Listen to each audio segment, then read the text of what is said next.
പ്രിയപ്പെട്ടവരെ, എല്ലാവർക്കും സ്വാഗതം. കേളൻ മരിച്ചു, കണാരൻ മരിച്ചു, പൊക്കൻ മരിച്ചു, പൊക്കണൻ മരിച്ചു, കടുങ്ങ മരിച്ചു, മത്തായി മരിച്ചു, ഇമ്പിച്ചി മരിച്ചു, മൊയ്തുണ്ണി മരിച്ചു. ഇതെന്തിനാ ഇങ്ങനെ പറയുന്നതെന്നാ നിങ്ങൾ ചോദിക്കുന്നുണ്ടാവും. ഇവർ മരിച്ചതോടുകൂടി ഇവരുടെ പേരും മരിച്ചു. ഇനി ഈ പേര് ആർക്കും ഉണ്ടാവില്ല. പേരിനെക്കുറിച്ച് അന്വേഷിച്ചാൽ ഒരുപാട് കാര്യങ്ങൾ കാണാൻ പറ്റും. പണ്ടൊക്കെ പേരിൽ ജാതിയും മതവും സമുദായവും സാമ്പത്തിക സ്ഥിതിയൊക്കെ നിഴലിച്ചിരുന്നു. അരിയായി, വെള്ളായി, കുറുമ്പൻ, കുറുമ്പി, കുപ്പ, മാഞ്ചി. പക്ഷെ ഇന്നതൊക്കെ മാറി.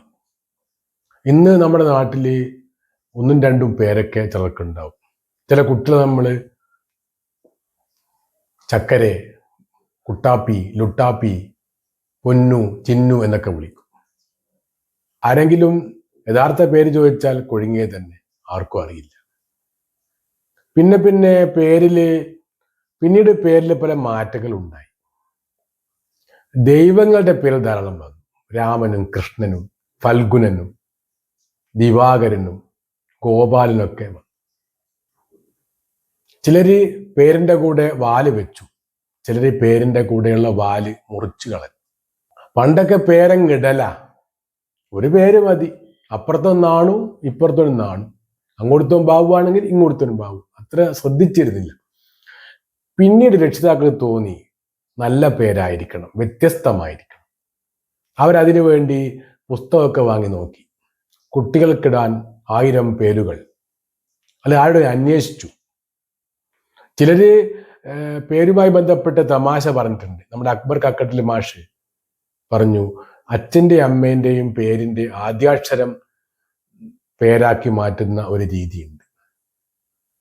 അപ്പൊ അക്ബർ മാഷ് ചോദിക്കുകയാണ്, അങ്ങനെയാണെങ്കിൽ വേലായുധനും ശ്യാമളക്കും ഉണ്ടായ കുട്ടിക്ക് എന്താ പേരിടുക? കൃഷ്ണനും മിനിക്കും ഒരു പെൺകുട്ടി ഉണ്ടായി, എന്ത് പേരിടും? ഇങ്ങനെയുള്ള തമാശകളും പേരിലുണ്ട്. ഈ തിരിപ്പേരുണ്ട്. സ്കൂളുകളിലെ അധ്യാപകർക്കൊക്കെ തിരിപ്പേര് കൊടുക്കും കുട്ടികൾ. അതൊരു സുഖമാണ്. മത്തങ്ങ, ഹലുവ, നുള്ളിക്കോട്ടി, പ്രോബ്ലം, പുഞ്ചിരി എന്നൊക്കെയുള്ള പേരുകൾ. അത് കുട്ടികളുടെ ഒരു സ്വകാര്യ സംരംഭമായിരുന്നു. അധ്യാപകരറിയാതെ അവരിങ്ങനെ ആസ്വദിച്ചു. ഒരു മാഷക്ക് കൊടുത്ത പേര് എലിപ്പെട്ടി എന്ന. ഇയാൾ ക്ലാസ്സിൽ വന്നാൽ എന്നെ പിന്നെ ഇറങ്ങൂല, 1.5 പീരീഡൊക്കെ പഠിപ്പിച്ചു കളി. കുട്ടിയേക്കെന്താ, ഒരു പേരും കൊടുത്തു, എലിപ്പെട്ടി. നമ്മുടെ നാട്ടിലും ഇങ്ങനെ തിരിപ്പേരുണ്ട് കേട്ടോ, നിങ്ങൾ ശ്രദ്ധിച്ച് നോക്കി നോക്ക്. ഞാനൊന്നും പറയുന്നില്ല. വളരെ മുമ്പാണ് സാധാ സൈക്കിളിൽ പോന്ന 2 ആളെ പോലീസുകാർ പിടിച്ചു. കാരണം ഓവർലോഡിംഗ് ആണ്, 2 ആൾ ഒന്നിച്ചു പോകാൻ പാടില്ല. അപ്പോൾ പെറ്റി അടിക്കണം. അപ്പോൾ പോലീസുകാരൻ ചോദിച്ചു, എന്താ പേര് എന്ന്. അപ്പോൾ ഒരുത്തൻ പറഞ്ഞു ദൃഷ്ടദ്യുമ്നൻ എന്ന്. മറ്റൊരാൾ ചോദിച്ചപ്പോൾ അയാൾ പറഞ്ഞു ശാർങ്ങധരൻ എന്ന്. പോലീസുകാരൻ പറഞ്ഞു, നിങ്ങൾ 2 ആളും പോയിക്കൊന്നു.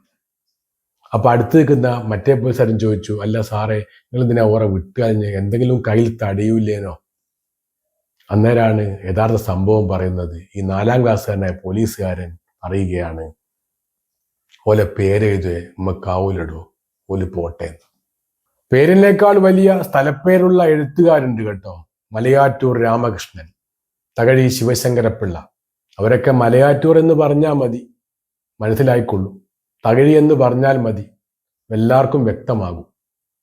വെറും 3 അക്ഷരത്തിൽ അറിയപ്പെടുന്ന ഒരാളുണ്ട്, VKN. എഴുത്തുകാരേക്കാൾ മികച്ചവരാണ്. ഖസാക്കിന്റെ ഇതിഹാസത്തിലെ അപ്പുക്കിളി, അള്ളാപ്പിച്ച മൊല്ലാക്ക, ചെമ്മീനിലെ കറുത്തമ്മ, പരീക്കുട്ടി, അച്ചൻകുഞ്ഞ്, ഇവരൊക്കെ മലയാളികളുടെ മനസ്സിൽ നിറഞ്ഞു നിൽക്കുന്നുണ്ട്.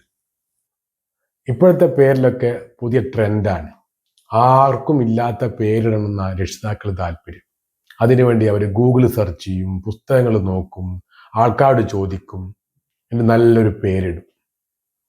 കഴിഞ്ഞ ദിവസം ഒരു കുട്ടിയെ പരിചയപ്പെട്ടു. അവളുടെ പേര് സിദറത്തുൽ മുൻതഹ എന്നാണ്. ഇപ്പോഴും മുസ്ലിങ്ങൾക്കിടയിൽ ഫാത്തിമയും മുഹമ്മദും ഉണ്ട്. എന്നാൽ ഹിന്ദുക്കളുടെ ഇടയിൽ നിന്ന് ദൈവങ്ങളുടെ പേരുകൾ കുറഞ്ഞുപോയി. അവർ ചില ക്രിസ്ത്യൻ ചുവയുള്ള പേരുകളാണ് ഇപ്പോൾ ഇട്ടുവരുന്നത്. പണ്ടൊരാള് തൻ്റെ പേര് ഒരു മോശമെന്ന് മനസ്സിലാക്കിയിട്ട് പേര് മാറ്റാൻ തീരുമാനിച്ചു. അയാളുടെ പേര് കോരൻ എന്നായിരുന്നു.